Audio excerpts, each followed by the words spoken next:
Muy buenas tardes, estamos en el programa ¿Qué me cuentas? Saludando a todo nuestro público y el día de hoy tenemos un tema muy interesante respecto a la literatura.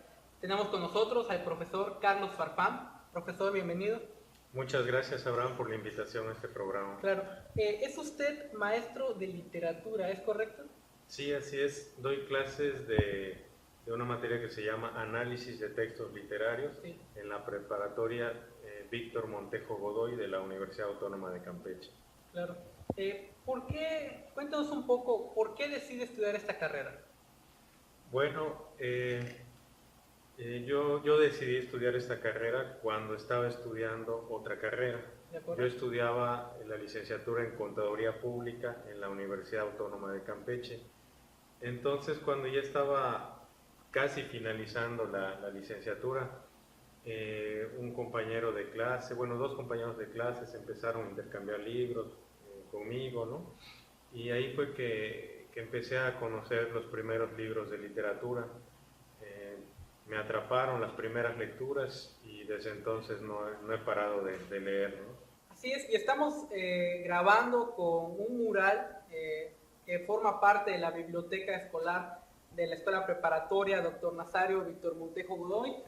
Y este es un espacio que tienen los alumnos dentro de la escuela para la lectura o para realizar sus tareas. Y hablando de lectura, profesor, ¿en qué momento usted adquiere ese gusto, ese ímpetu por la lectura? ¿En qué momento le empiezan a atraer a un nivel diferente, destacable? Bueno, yo llegué un poco tarde a la lectura y a la literatura. Digamos que durante mi infancia leí muy pocos libros, quizás solamente los que eran parte de los planes de estudio, ¿no? De la primaria, de la secundaria. Y es hasta cuando tengo 20, 21 años de edad, cuando estudiaba la carrera de Contaduría Pública en la Universidad Autónoma de Campeche, que entro en contacto con los primeros libros de literatura que conocí. Entonces fue un amor a primera vista, ¿no? Claro. Un amor muy, muy fuerte, a tal grado de que terminé de estudiar Contaduría Pública, pero nunca la ejercí, ¿no? Apenas terminé en la Facultad de Contaduría, decidí estudiar literatura, ¿no? Se dio cuenta que el camino estaba por otro lado. Exacto, sentí que esa era mi verdadera vocación. Entonces tuve la oportunidad de estudiar una segunda carrera y fui a la Universidad Veracruzana, en el estado de Veracruz, en la ciudad de Jalapa. Sí. Y ahí estudié durante 4 años la licenciatura en Lengua y Literatura Hispánicas, ¿no? Y gracias a estos estudios, a estos nuevos estudios en literatura y en español, es que me he desempeñado desde hace aproximadamente 8 años como profesor. Actualmente doy clases en la preparatoria Víctor Montejo Godoy y también en el Cebetis número 9, que está en Santana, en la ciudad de Campeche. Correcto. ¿Ser profesor es un reto, maestro? Sí, sí lo es. Cada día uno se enfrenta con situaciones nuevas, ¿no? Afortunadamente no es una actividad mecánica en la que uno llegue al trabajo y tenga que hacer exactamente lo mismo, ¿no? Trabajamos con jóvenes y los jóvenes están llenos de energía, de muchas ideas y de mucha creatividad también, ¿no? Entonces, además la materia que doy, que es por ejemplo en la preparatoria Montejo Godoy, doy la materia de análisis de textos literarios y también comunicación oral y escrita, ¿no? Y en estas materias pues se presta para que el alumno exteriorice, ¿no? Saque todo ese cúmulo de ideas, de pensamientos, de inquietudes que tienen, ¿no? Y cuando se trata de obras literarias que se comentan en clases, pues uno cada día obtiene nuevas ideas de obras literarias que uno como profesor ya supuestamente conoce bien, ¿no? Entonces, la literatura las obras literarias, las buenas obras literarias no se agotan con una sola lectura, ¿no? Y esto lo compruebo día a día en las clases que doy porque me sorprendo, ¿no? con las interpretaciones que hacen los alumnos de estos libros. finalmente aprende también de sus alumnos, de Sí, las perspectivas. aprendo de mis alumnos, ¿no? Y está el reto, ¿no? Volviendo a la pregunta que me haces, ¿no?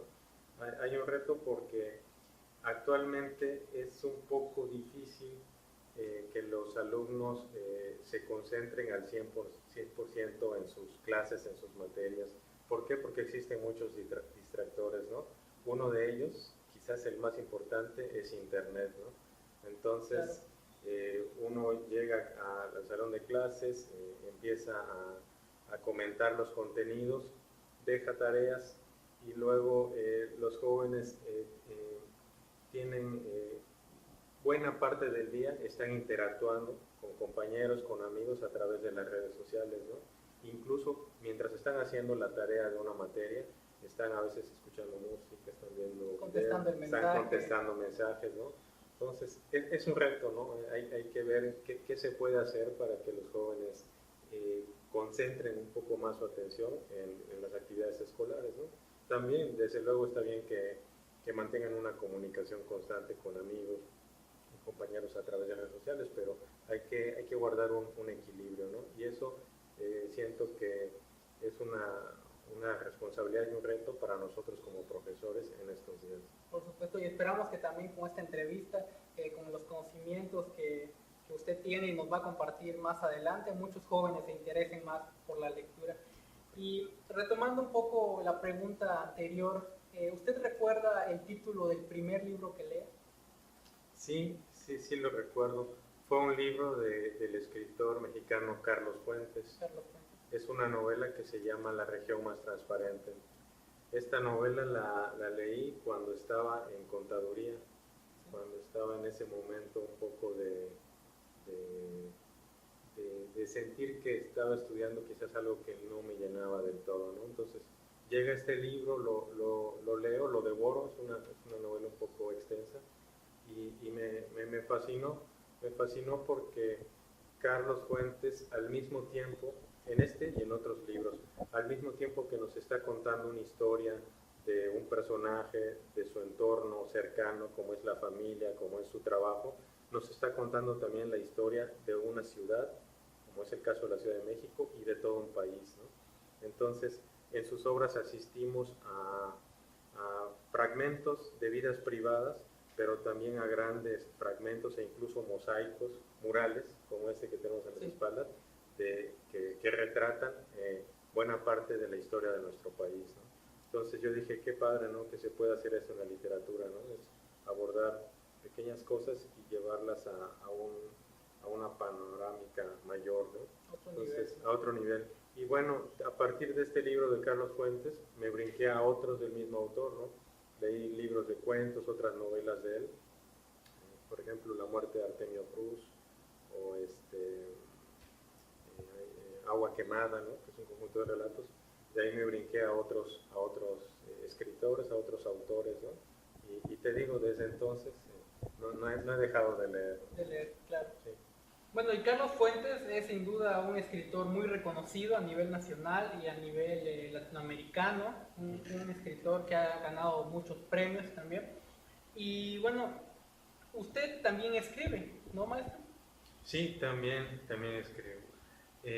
Después de algunos años de estar leyendo libros de literatura, de manera natural, sí, por lo general, los lectores empiezan a tener curiosidad por tratar de hacer lo que les gusta leer, ¿no? O sea, tratar de escribir historias, ¿no? Entonces, esto me sucedió a mí cuando yo estudiaba ya en la ciudad de Jalapa, cuando estudiaba la licenciatura en letras, digamos, para abreviarlo. Sí. Ya después de leer varias decenas, quizás de libros de cuentos, de novelas, de poemas, me entró las ganas, ¿no? Sí, de experimentar con la creación literaria, ¿no? Entonces empecé escribiendo poemas, yo escribí poemas después de leer algunos poetas que me parecen muy valiosos, ¿no? Sobre todo en México, ¿no? Después de leer poemas de Octavio Paz, de Jaime Sabines, ¿no? José Carlos Becerra, no sé, fuera de México, de poemas de Mario Benedetti, de Pablo Neruda, ¿no? De César Vallejo. Dije, bueno, pues esto es maravilloso, me encanta la poesía, ahora quiero empezar a intentar, ¿no? Hacer mis pininos como poeta. Y bueno, escribí algunos textos, ¿no? Entonces, fui aprendiendo que para aprender a escribir un buen poema, un buen cuento, es necesario primero leer, y leer mucho, ¿no? Entonces, si te gustan los cuentos, si quieres escribir un cuento, empieza por leer todos los libros que puedas de cuentistas, para que tú vayas viendo qué cosas ya se escribieron, cómo se dijeron, ¿no? Cuál es el estilo, cuáles son los recursos, las licencias que te proporciona la literatura, ¿no? Entonces, este fue algo natural para mí después de varios años de estar leyendo, empezar a escribir, ¿no? Y tuve suerte al inicio porque, no sé, quizás tendría 2 años de escribir poemas, y en la universidad donde estudié, en la Universidad Veracruzana, se abrió una convocatoria, un concurso dirigido a estudiantes, ¿no? A estudiantes que tuvieran la inquietud de escribir. Entonces había el género de cuento y de novela. Entonces yo entré al de cuento, novela y poesía. Yo entré al de poesía, junté algunos poemas que tenía, los estuve revisando, se los di a unos compañeros de clase para que me dieran su opinión. Entonces los armé en un pequeño poemario o plaquet, lo metí al concurso, y tuve la suerte que 2 meses después me avisaron que había sido seleccionada mi obra para ser publicada, tuvo el primer lugar, ¿no? Entonces se publicó en una revista que publicaba, tal vez todavía lo publique la Universidad Veracruzana, y esto fue muy importante para mí porque me hizo ver que no estaba tan equivocado en este camino, ¿no? En este nuevo camino que empezaba. Dije, bueno, pues empezar con un premio en la Universidad de Estudio, pues es importante. ¿Le sirve como una motivación para continuar escribiendo? Una gran motivación. Ya después yo, de manera natural también, me cambié de género, pasé de escribir poemas, empecé a escribir cuentos, y en la actualidad ya estoy escribiendo novelas, ¿no? Okay. Pero todo esto viene de lo mismo, ¿no? de ese primer premio que me estimuló a seguir adelante. Claro. Y profesor, dentro de todos estos escritores, autores que nos ha mencionado, ¿cuál considera que ha sido el que lo ha marcado, el que ha hecho la diferencia en su carrera como escritor e incluso en su vida? Bueno, Carlos Fuentes fue, como te mencionaba, fue un autor muy importante en mis inicios. Después conocí la obra de Juan Rulfo. Este señor Juan Rulfo solamente escribió 2 libros, como bien sabes, una novela, Pedro Páramo, y un conjunto de relatos que se llama El Llano en Llamas. Estos 2 libros le bastaron para ser considerado uno de los escritores más importantes, no solo en México, sino también en lengua española, ¿no? En todos los países de habla hispana, ¿no? Llegué a este autor por eso, porque se mencionaba en la escuela, y porque se nos decía de la importancia de su obra, ¿no? Entonces lo leímos en clase, leímos creo que 1 o 2 cuentos, y ya después, como me gustaron tanto, pues conseguí el libro completo y me lo devoré, y luego conseguí la novela, ¿no? Entonces es un escritor que me influyó, porque me hizo ver que en la literatura se pueden crear mundos autónomos, pero no por esto ajenos a la realidad, al mundo real en el que vivimos, ¿no? Sí. Entonces me di cuenta que la literatura es un espacio pleno de libertad, donde uno puede escribir, donde uno puede reflexionar, donde uno puede cuestionar sobre temas que en la realidad quizás no es tan posible hacerlo, no es tan viable, ¿no? Entonces me di cuenta también de que en la literatura no existen límites, ¿no? Por ejemplo, entre la realidad y la fantasía. Esto se ve claramente en las novelas históricas, donde se parte de un hecho histórico y luego se ficcionaliza, ¿no? Se modifica algo, se le agrega algo a los personajes, a los acontecimientos históricos.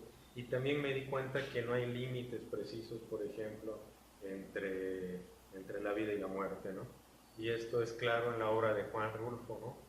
Por ejemplo, en la novela Pedro Páramo se describe un pueblo que se llama Comala. Sí. a este pueblo desde el inicio llega un personaje que está buscando a su padre. Su padre se llama Pedro Páramo, ¿no? Entonces poco a poco como lector te vas introduciendo en este pueblo Comala, que es un pueblo en el que conviven vivos y muertos, ¿no? Entonces esto me gustó mucho, ¿no? Y no sé hasta qué grado ha influido en lo que he escrito, pero sin duda hay huellas de este escritor en todo lo que he escrito hasta el momento. Profesor, ya que nos menciona este concepto de que la literatura no tiene límites y de que es posible entrelazar cuestiones históricas con cuestiones de ficción que le aporten o enriquezcan la obra o el libro, creo que un gran ejemplo de ello es su novela Cuaderno de los Espíritus. ¿Por qué no nos habla un poco de ella? Sí, claro que sí. Hace algunos años, en el 2009, me parece, 2008, me enteré en un artículo que leí de que don Francisco I. Madero, uno de los caudillos de la Revolución Mexicana, sí, había practicado el espiritismo, y este espiritismo había influido en las decisiones que él tomó para iniciar esta revuelta social, ¿no? Entonces me pareció una nota curiosa, yo no sabía, no me imaginaba que un héroe de nuestra patria pues practicara este tipo de prácticas, ¿no? Valga la redundancia, ¿no? Entonces investigué y confirmé que sí, que en efecto hay varios investigadores que confirman, que afirman que don Francisco practicó el espiritismo.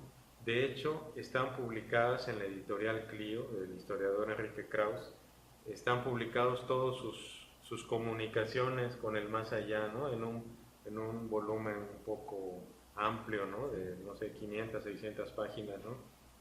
Entonces, después de enterarme de esta noticia, yo dije, ¿por qué no escribir una novela histórica que aborde este aspecto de don Francisco I. Madero, ¿no? Entonces, sí fue un trabajo un poco complicado, ¿no?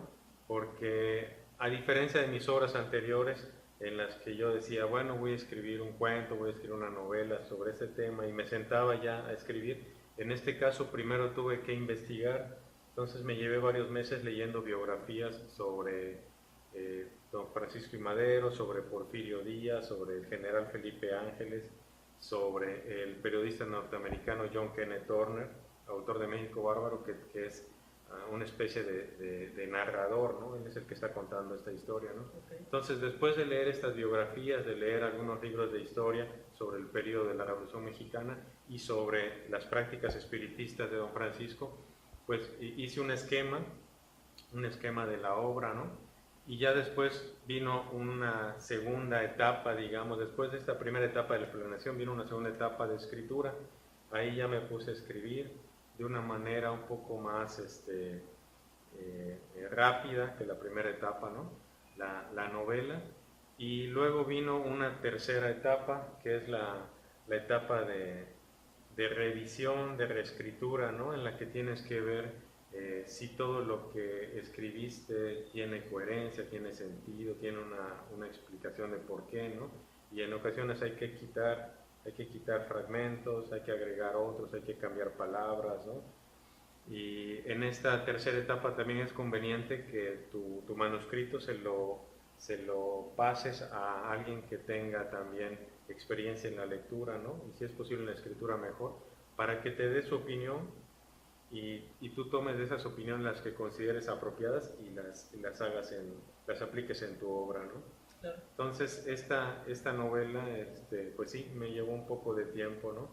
Después tuve la fortuna de que la envié a un concurso en el cual el tema era a propósito de los 100 años de la Revolución Mexicana. El tema debía ser histórico, entonces le envié y obtuvo primer lugar, ¿no? Lamentablemente para mí no se publicó en Tabasco, ¿no?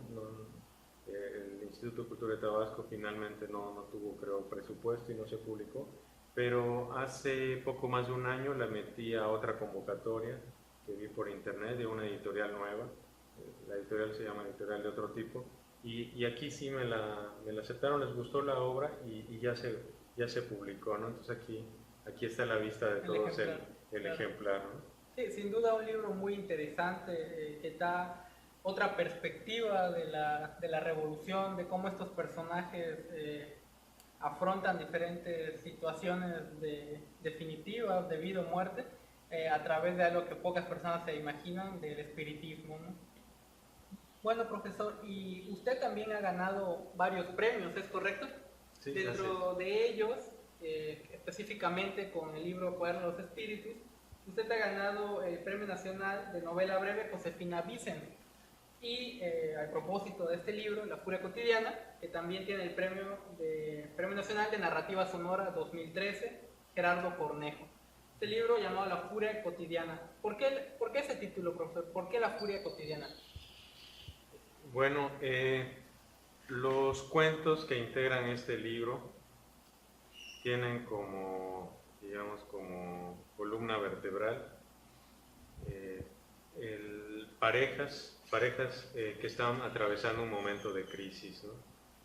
Entonces, muchas veces, o en muchas de estas historias, la crisis que atraviesan tiene que ver con una rutina, ¿no?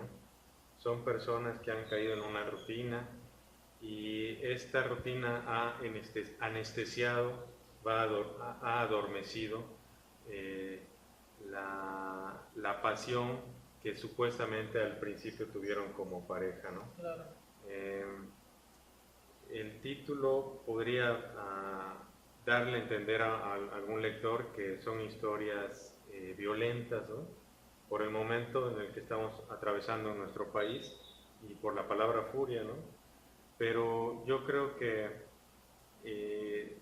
ninguna de ellas, tal vez el último texto que se llama Dale con un hacha, que tiene alguna intención un poco de violencia, pero fuera de esto son historias que muestran más que un lado agresivo del ser humano, el desencanto al que pueden llegar cuando no cumplen ciertas expectativas que al principio tenían y que al principio los unían como pareja, ¿no?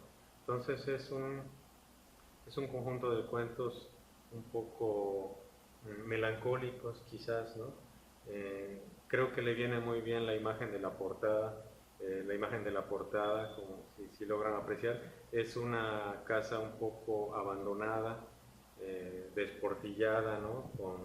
Como que las paredes ya han sido invadidas por la humedad, ¿no? Y transmiten una fuerte carga de soledad, ¿no? Entonces, las historias que integran este libro contienen estos elementos, ¿no? Contienen soledad, contienen sensación de abandono y todo paradójicamente a pesar de que las personas siguen viviendo juntas, ¿no? Entonces es un libro de textos, digo, melancólicos, pero que me parece que pueden hacer reflexionar a los lectores acerca de sus propias vidas, ¿no? Al asistir a estas historias. Sin duda, historias un poco fuertes, ¿no? Sí, tuve la oportunidad de leerlo y encuentro ciertas situaciones de parejas que quizá todas las parejas han pasado en algún momento, ¿no? Quizás se identifiquen con ello y quizá también les sirva para, como usted menciona, para darse cuenta de por lo que están pasando. Así es. Profesor, usted también tiene un libro en proceso de publicación, ¿no es así? Sí, tengo una novela que se llama Tempestad. Esta novela obtuvo un premio en Guanajuato el año pasado. El premio se llama Premio Nacional de Novela Jorge Ibargüengoitia. Como parte del premio, la novela será publicada. Está por aparecer en el mes de abril, fines de abril, principios de mayo. Se debe de presentar en la Feria Nacional del Libro de León, Guanajuato, ¿no? Entonces, esta novela me parece interesante porque en ella se describe la ciudad de Campeche, pero no se describe el Campeche que estamos viviendo actualmente, ¿no? Que me parece que es una imagen bastante positiva que se tiene en comparación con otras partes del país, ¿no? ¿Por qué? Porque vivimos en paz, ¿no? Hay bastante armonía, ¿no? en esta ciudad. Claro. Pero al escribir esta novela yo me puse a pensar qué pasaría si dentro de algunos años, ojalá y no suceda así, ¿no? Pero qué pasaría si este sur del país empieza a mostrar rasgos violentos sobre todo, como los ha mostrado desde los últimos 10 años, quizás el norte del país, también el centro del país. Una parte muy afectada. Una parte muy afectada por el crimen organizado, ¿no? Entonces dije, ¿qué pasaría, no? Si la ciudad de Campeche tuviera estas características, ¿no? Y tramé una historia que tuviera que ver también con ciertas cuestiones vinculadas con el petróleo, ¿no? De este estado, de Campeche, se extrae un gran porcentaje de la producción nacional de petróleo, ¿no? Entonces, y leyendo, curioseando, ¿no? En noticias acerca del petróleo encontré cosas interesantes, ¿no?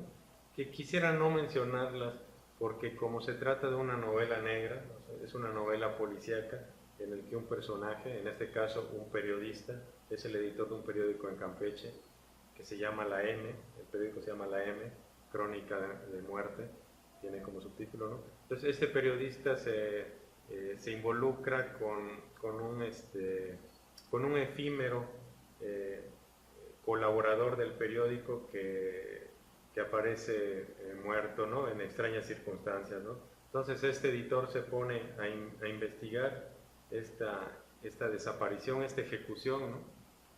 Y bueno, va a encontrar cosas insospechadas para él, ¿no?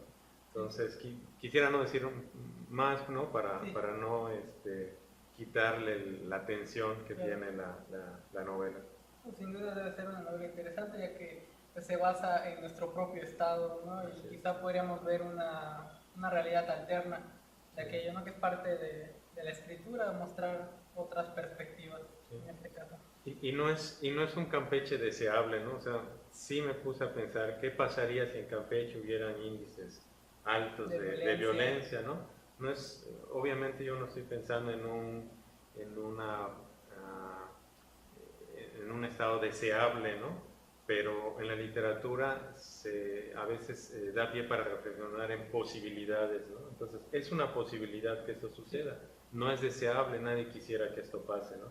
Pero yo dije, bueno, ¿qué pasaría si este malestar social, criminalístico de otras partes del país llegara hasta nosotros, ¿no? Entonces, también a veces la literatura sirve para que las personas piensen qué están haciendo como ciudadanos, como familia, como trabajadores, ¿no? ¿Qué están haciendo bien, qué están haciendo mal? ¿Qué puede pasar, ¿no?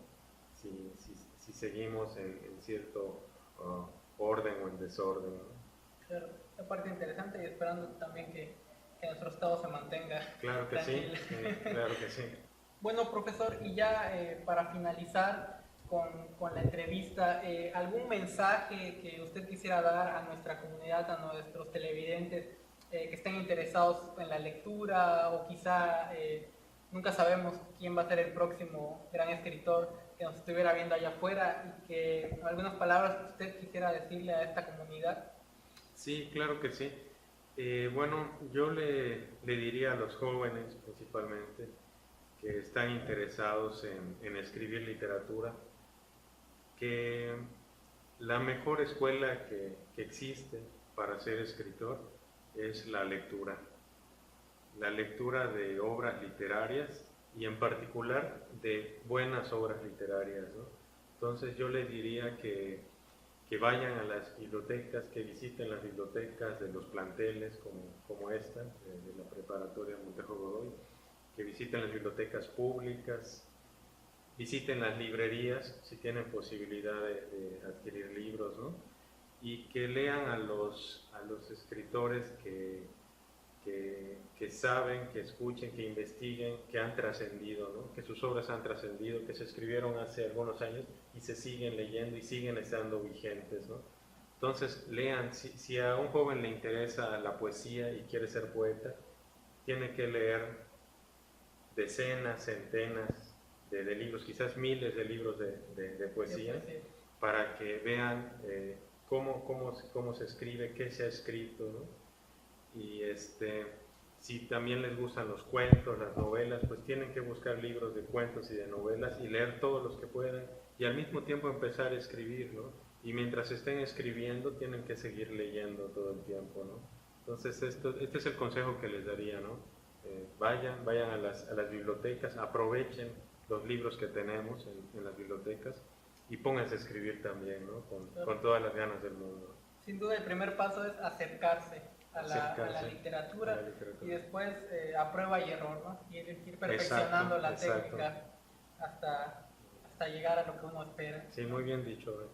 Y actualmente es una realidad que nuestros jóvenes se han alejado de las obras literarias más reconocidas, o quizá de las que aporten más a su persona. Y aunque los jóvenes actualmente leen y leen mucho, quizá es la información adecuada, ¿no? Gracias al internet, mucha información variante que quizá no va de la mejor manera enfocada al crecimiento de nuestros jóvenes. Y en su opinión, ¿cree que los libros electrónicos puedan reemplazar a los libros físicos?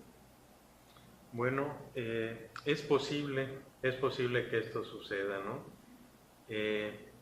Si llegaran a desaparecer los libros de papel, estaríamos viviendo circunstancias muy parecidas a las de una novela que se llama Fahrenheit, del escritor norteamericano Ray Bradbury, ¿no?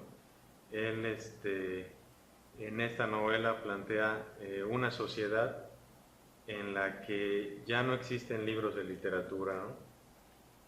La gente ya no lee, incluso en esa novela está prohibido leer libros de literatura porque son peligrosos para los intereses de ciertos grupos, ¿no? Para el gobierno incluso, ¿no?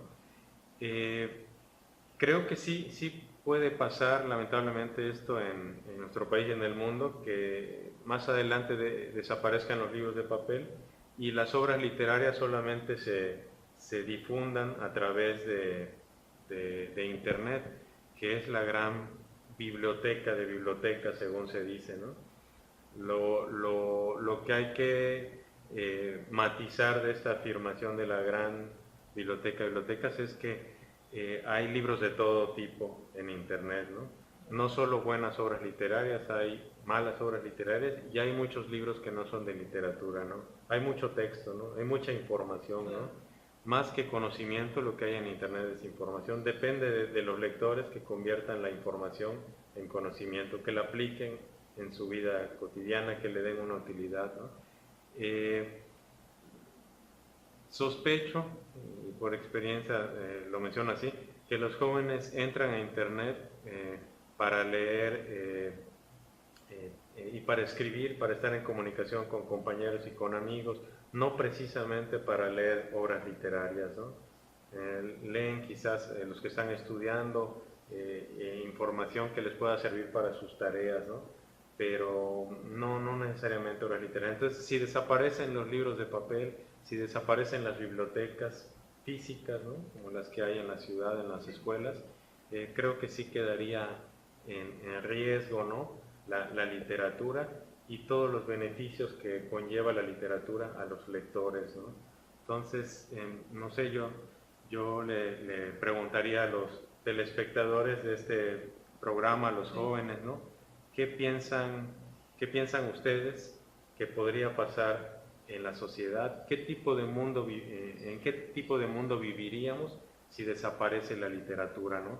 Si desaparece esa posibilidad no solo de imaginar y de fantasear con historias, ¿no? Con sentirte en los zapatos, en la piel de un personaje, sino si nos quedamos también con esa posibilidad de cuestionar, de encontrar el otro lado de la realidad que muchas veces se nos oculta o se nos niega en los medios de comunicación, en la prensa, en la vida cotidiana, ¿no? Entonces esa sería la cuestión que les dejaría para reflexionar. ¿Qué pasaría en nuestra sociedad si desaparece la literatura, ¿no? De acuerdo, pues ahí lo tienen, una pregunta para todos ustedes. Los invitamos a reflexionar sobre esta situación y bueno, cada quien tendrá sus propias conclusiones. Esta fue nuestra entrevista, nuestra cápsula del día de hoy. Habla en el tema de literatura, específicamente de la cultura general. Esperemos les haya gustado, les haya despertado algún interés. Y bueno, muchas gracias por estar con nosotros, profesor. Al contrario, Abraham, muchas gracias. Gracias. Y bueno, regresamos al programa.